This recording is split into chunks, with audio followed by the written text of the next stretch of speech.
Je m'appelle Yannick Blanc, je suis le président de la Fonda, le think tank du monde associatif, et je suis également professionnellement préfet du département de Vaucluse. La Fonda, qu'on a désormais appelée la Fabrique associative, est une association qui existe depuis 30 ans. Et depuis 30 ans, elle est un laboratoire d'idées pour le monde associatif. Et nous continuons cette tradition de laboratoire d'idées.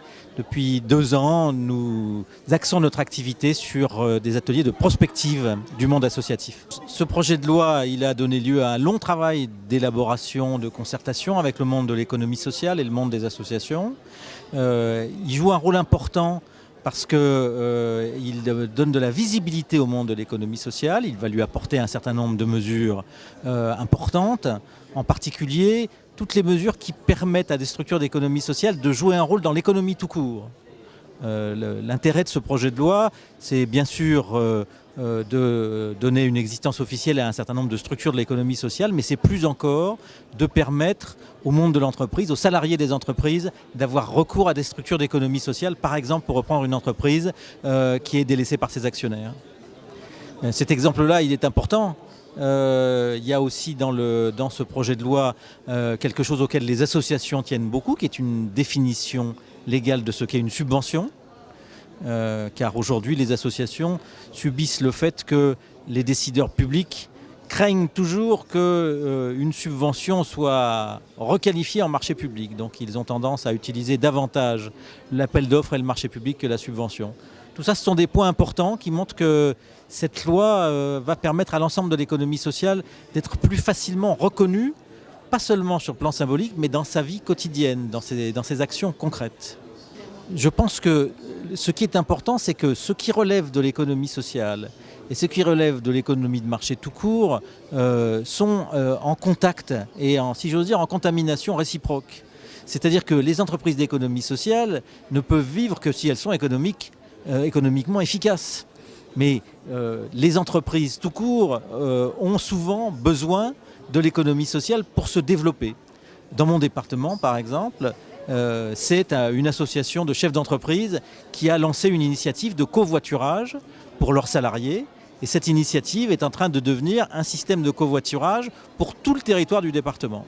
Bien, ce dispositif de covoiturage, c'est de l'économie sociale parce que c'est une activité d'échange au service des entreprises, mais c'est une activité qui, par elle-même, n'a pas de but lucratif. Vous savez, les fonds de dotation existent maintenant depuis 5 ans.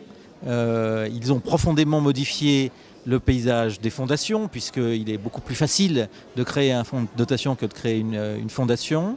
Et c'est un outil qui est au service de tous ceux qui veulent mobiliser des fonds pour des œuvres d'intérêt général. Il est facilement utilisable, il peut être créé localement, il peut être créé avec très peu de moyens.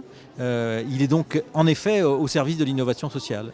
Nous venons de voir en séance plénière, grâce à l'étude que Viviane Tchernonog a réalisée, que dans les financements des associations, la part des subventions a diminué, mais la part des revenus d'activité et des marchés publics a beaucoup augmenté.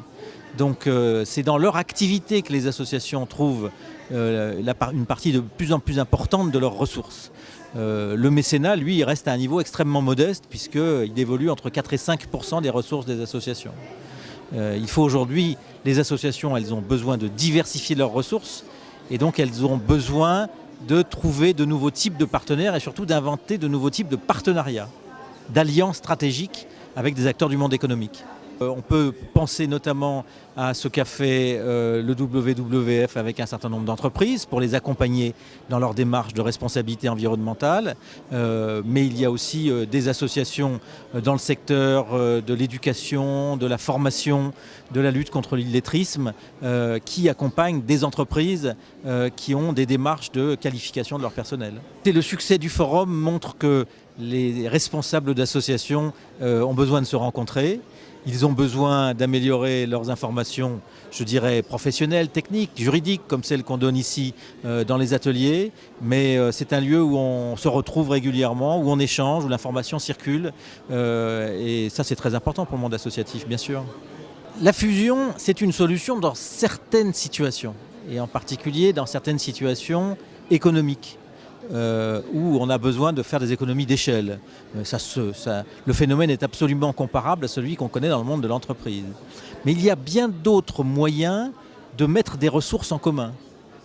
Et la Fonda soutient en particulier les projets dans lesquels les associations élaborent ensemble des projets stratégiques. Que veut dire le mot stratégie dans cette affaire? Il signifie qu'on cherche une alliance, pas seulement pour mutualiser des fonctions support, des fonctions de formation, des fonctions de gestion de son personnel ou autres. On se rapproche parce que les projets associatifs peuvent se développer sur des projets communs. On met en commun son projet en même temps qu'on envisage de mutualiser ses ressources. Ça, c'est une façon intelligente de se rapprocher. Ça ne débouche pas nécessairement sur la fusion.